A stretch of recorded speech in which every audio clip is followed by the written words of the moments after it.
Good morning, everyone, and happy Valentine's Day. If you don't celebrate Valentine's Day, happy Wednesday. I think is it Wednesday? Wednesday. Happy Wednesday. Hope you're all well on this Wednesday morning, afternoon, or evening.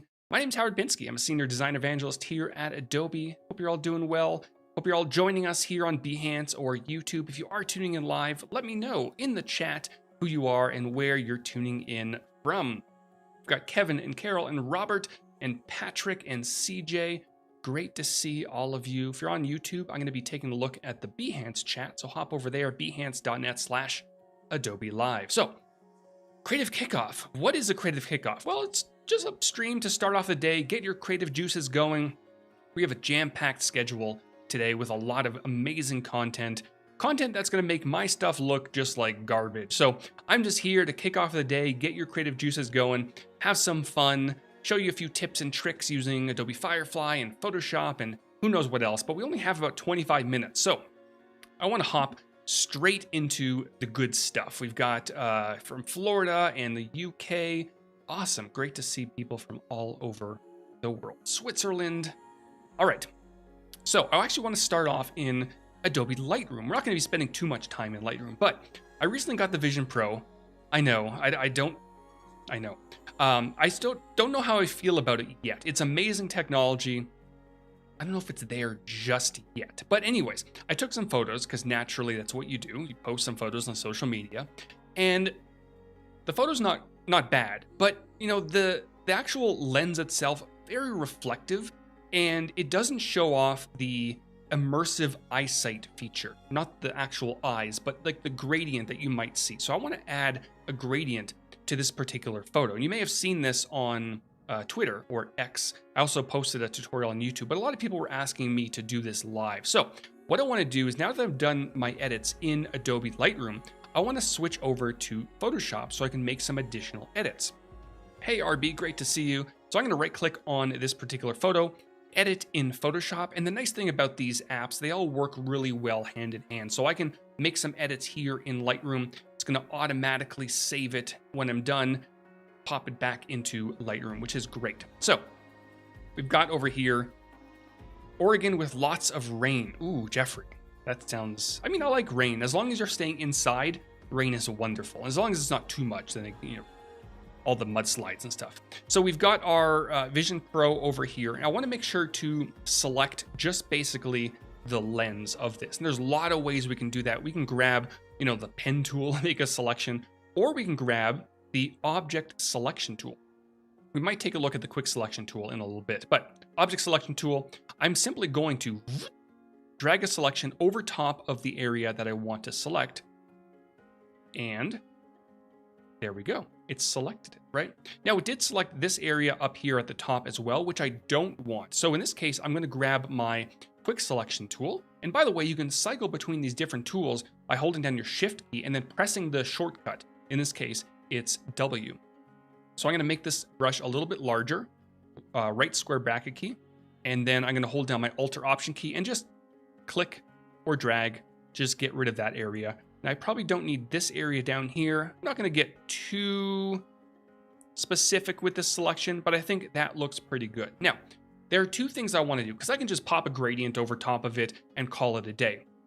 But it's very reflective. I might want to dial that reflection back a little bit. So with this initial selection, I'm going to go down to the bottom here of my layers panel and add an adjustment layer. You can also do that on your contextual taskbar as well. You've got some adjustments there.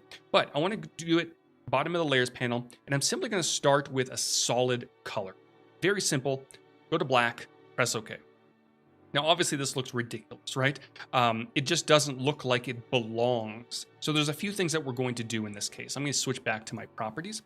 And what I'm going to do is I'm going to start adjusting the blending, right? Now, if I were to start with like normal or multiply, you're not going to see much of a difference because the layer itself, or the adjustment layer in this case, is solid black, right? So we're not going to see much change. So all I can really do is just drop the opacity to like 90%, which starts to help a little bit, but we still have the problem of the very solid border, which we don't want.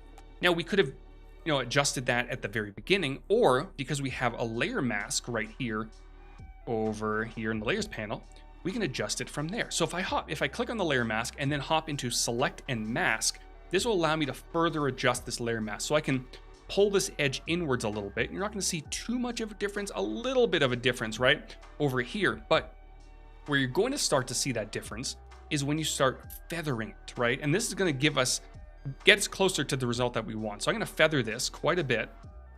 And there we go. So it just blends in a little bit more. Then we can shift the edge.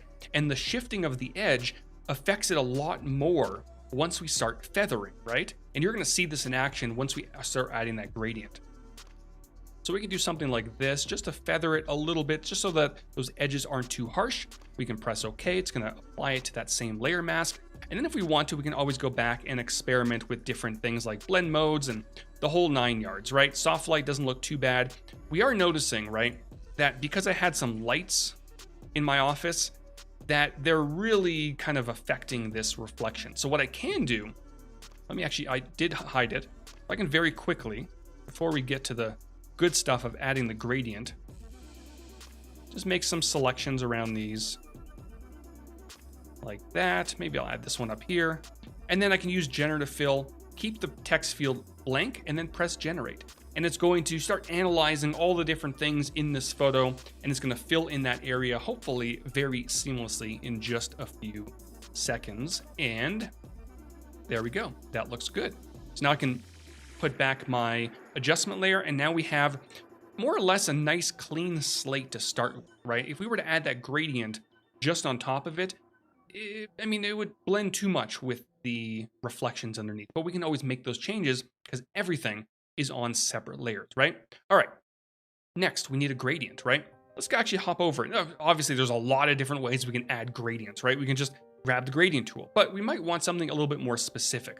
And we're going to turn to Adobe Firefly. So maybe you want something, pink and purple for Valentine's Day, reflecting in your whatever it is. It doesn't have to be a Vision Pro, obviously. It could be anything, right?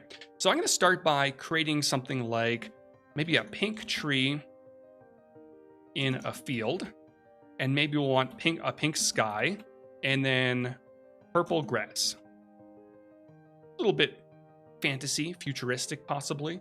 But we're going to see what happens. Now, initially, it's going to give us a square image. But in this case, because the area that we're working with is more longer, it's more of, of a horizontal image, we're going to switch this over to widescreen. The results aren't too bad, but I'm also thinking, do we want a photo or do we want something artistic?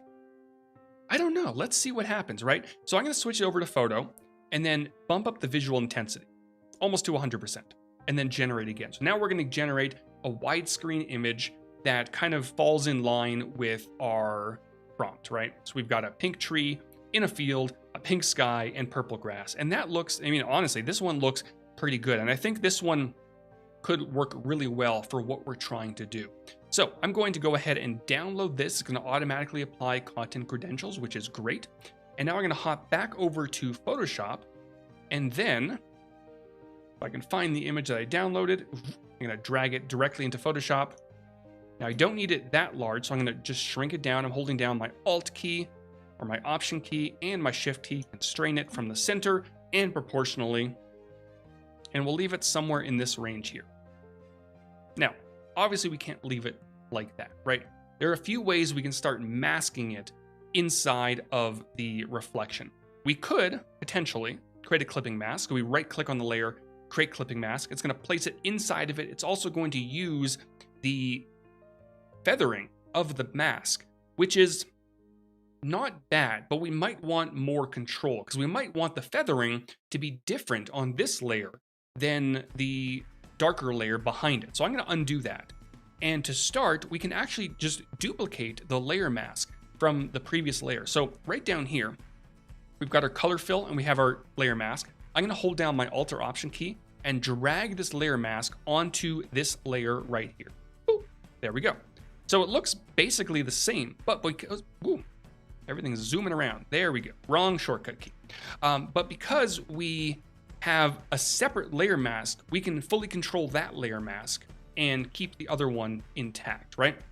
So what I'm gonna do now is we wanna do a few different things. Now, obviously, if you've seen the marketing shots for the Vision Pro, the image, it's not really an image. You're not seeing what the person that's wearing it is seeing. It's more of like a gradiented representation of what they're seeing. So it uses a lot of the same colors, it moves around and stuff, right? So what I want to do first is I want to blur this particular image. So with the image itself selected and not the layer mask, right? You can see the white border around it. I'm going to hop up to filter, down to blur, and then we'll choose Gaussian blur. There's a lot of different blurring methods inside of Photoshop, including in Camera Raw, there's now a depth blur, a lens blur. Really cool stuff, but probably not relevant for this. And now we can kind of adjust it to our liking. Again, we don't want to see the actual image. We just want the colors to kind of pop through. So something in this range, maybe 30, right? And it's looking okay, but it's certainly not where we want it, right? Now, another tip is if you want to move the image itself, you wouldn't just grab your move tool and just start moving, because that's going to move the mask as well. So over here in your layers panel, you're going to notice right in between your layer and your mask, you're going to find our lock or our link, right? If you click on that, it's going to break the link between the layer and the mask. So now if you have the layer itself selected, you can shift it around. So if you wanted some of those greens to pop in there, you can just move it and there we go, right? And you can lock it again if you wanted to. But just keep in mind that if you want to move the entire layer at some point, you'll have to link those two back together. Now, the next thing we want to do is we want to really bring this mask in more a little bit, because it doesn't go right to the edge. So I'm going to select the layer mask. And even though we did select and mask earlier, we can hop back in there and make some additional changes. So I can shift the edge. I can feather it additionally, right? And we can really start to dial this in. Something to this effect, right? And that looks not too bad. It's getting, right? Hey, Peter, good morning. All right. That looks pretty good. I'm going to press OK and apply those changes. It applied it directly to that layer mask. Of course, if you wanted to, you can always apply it as a new layer with a layer mask to preserve the previous edit as well. But I think this looks decent. It's getting there. But as you can probably tell, the reflections are kind of lost again. So that's where, the benefit of going through all the different layers and having these different layers helps tremendously. So I can always go back to our color fill, for example, and then bring this down just to bring in some of those reflections a little bit. And really the difference between like 90 and 80 is pretty substantial, right? If I zoom in here, here's 90 and here's 80. So you're definitely getting more of those reflections. And again, you can experiment with the different blend modes, all that fun stuff. You can also experiment with the blend modes of the new layer that we just added. So we can do something like, we probably don't want to do multiply because that'll darken everything. But screen, maybe. Linear dodge, not too bad. It definitely brings in some of the reflections below it. Color dodge and overlay, probably not going to work. Or sorry, overlay and soft light, probably not going to work too well.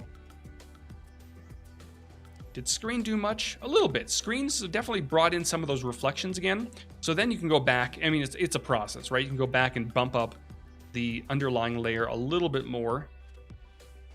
And then if you needed to, if you find it's not saturated enough or not bright enough, you can start adding additional adjustment layers. So with this top layer selected, right down at the bottom, I'm going to add a new adjustment layer. Let's try hue and saturation, for example, right?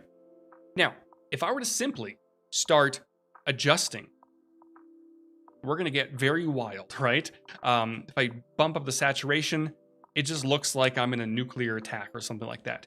So you want to make sure to clip this adjustment layer with the layer below it. So you right click on it, go down to create clipping mask, just like that. And now your adjustment is only going to be applied to the layer below it, right? Or the layer it's clipped to. So now I can shift the colors if I needed to.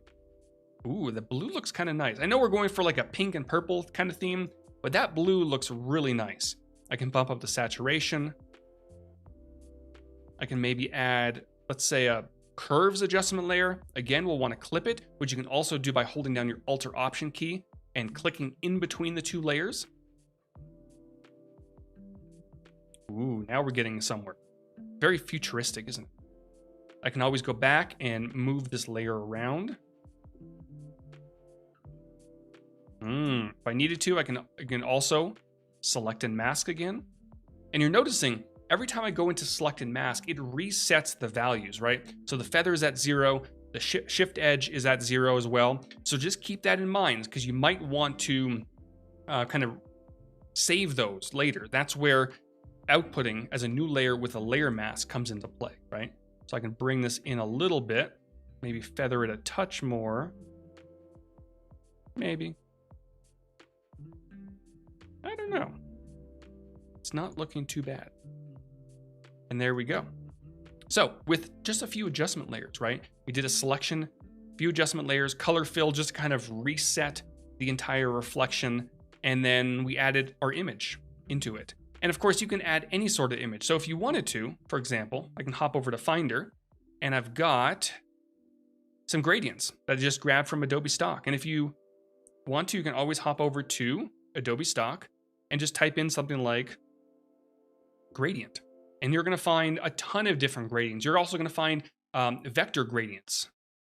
So some of these are vector. You can definitely sort by the different types, asset types over here, images, videos, templates, 3D, and then subcategories. So you have photos, illustrations, and vectors. So if you needed some images to use, if you don't want to create your own gradients or you don't have the knowledge to, you can definitely go to Adobe Stock. There's also a free section. So if I hop over to free and then type out gradient, right?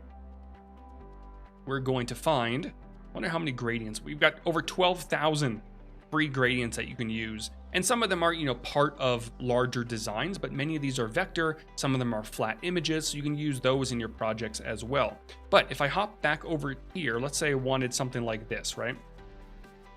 I can bring this into Photoshop. Let me bring it on top for a second. Make it a bit smaller. Ooh, I just broke the link, so now everything's all wild. Let me link these again. There we go. And we have our new gradient. Now what's cool is because we've already created these clipping masks and we have our newly defined layer mask with its feathering and all that fun stuff, we can now just clip this new layer to everything below it, right? I can move this around if I wanted to have the adjustments apply to that as well. But now I can also go ahead and apply that Gaussian blur. Same one as before, press OK, and there we go. So we can just swap out images very easily. Another way you can swap out images, and this is kind of neat, let me actually delete this, is you may have noticed that when my layers are scrolling all over the place. When we imported our image, it came in as a smart object, and this is our smart object icon right here. Now, what is a smart object? Well, let me show you very quickly what a smart object is. We'll do this on top here. I'm going to create a rectangle. And now this rectangle right now is vector based. So if I were to obviously shrink this down, accept it, and then bring it back up, it's going to look nice and crispy because it's vector. So it's all made up of math and path and all that fun stuff, right? But if this was, let me rasterize this layer. This was a raster layer, which is, what a typical image is. If I were to now shrink this down, accept these changes and be like, you know what? I want this larger again. Make it bigger. What you're going to start to notice is that it's going to you probably can't see it on this shape. It's probably a terrible example. Well done, Howard. You're going to notice that your rasterized images are very blurry, right? Let me actually do this with an actual image because that's what I should have done in the first place. Sometimes I question myself. So we have here, this is a smart object, but if this was a rasterized image, and I were to shrink this down, and again, be like, you know what? I want this larger again. Okay, well, I'm going to make it larger. See, this is a much better example, Howard. Well done. It's going to be blurry because what we did with that rasterized image is we squeezed all the pixels together, and then we decided to enlarge it. So it's kind of trying to figure out what to do with those pixels when it gets bigger because there just aren't as many pixels, right? So this is not good. But what a smart object does when you import an image, let me import the same image again, is it preserves that data. So it's kind of being stored in like this secret lock bucket. lockbox. Words are hard. It's Wednesday, it's early, but it preserves all those pixels. So in this case, because it's a smart object, I don't even know where I'm going with this, to be honest. But if I resize this down and then resize this back up again, it looks just like it did before. Oh yeah, that's where I was going with this. So the nice thing about the smart objects is because it preserved all those pixels, if I want to swap an image, all I have to do is find that smart object, double click on it. It's going to open up that little lockbox that I was trying to pronounce earlier. And it's going to give us this image. So we can go ahead and make some adjustments to this image if we wanted to. We can add some adjustment layers, but we can also add an image on top of it to swap it out.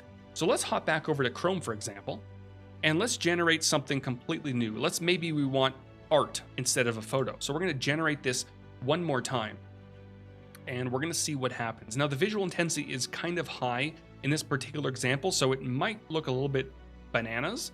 Actually, it's not too bad. This one's not too bad. So I'm going to go ahead and I can actually copy this image to my clipboard if I don't want to fully download it. So I'm going to do that. Let's hop back over to Photoshop, and I can simply paste this into place and then save it, right? Now in this case, because I have a black background, I'm going to delete that. Flatten the layers. It is flattened. Fine. Flattened. There we go. Sometimes I don't understand. But anyways, we have our new image that replaced the smart object, right? So now if we go back to our edit, which I think was this one, right? We now have that new image that we replaced it with, which looks, of course, we have our hue and saturation adjustment layer, but there we go. So we can replace that image with just about anything. So if I do, let's hop back over to Firefly one more time, and what else do we want to do for Valentine's Day? Maybe a heart on a table, not like an actual heart, hopefully. In a well-lit room.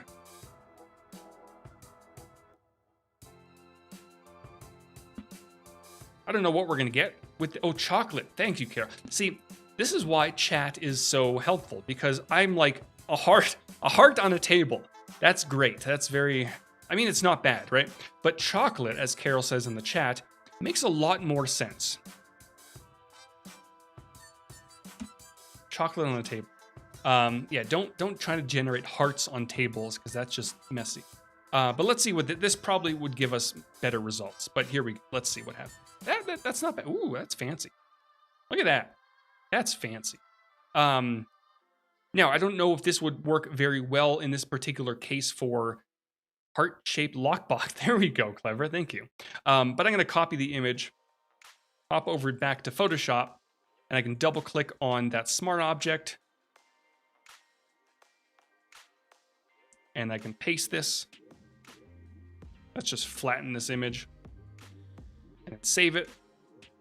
And there we go, right? So it replaced it inside of there. And if you take a look, if we turn off the smart filters, which is another benefit of using smart objects, right? We can see that we have our lovely chocolate inside of the Vision Pro now. Now again, I probably wouldn't go with this particular image because of how muted and dark it is.